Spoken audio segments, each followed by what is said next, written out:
Samantala, isa sa mga nais busisiin ng bagong ombudsman ay ang issue ng Parmali scandal na mistulang nabaon daw po sa limot.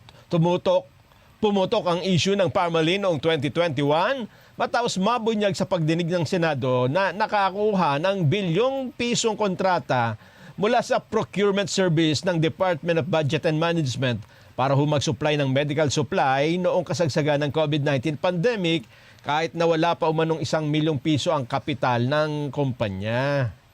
Sisilipin natin yan kasi nga parang nalimutan na naibaon sa limot, pero hindi dapat makalimutan talaga itong mga ganitong kaso.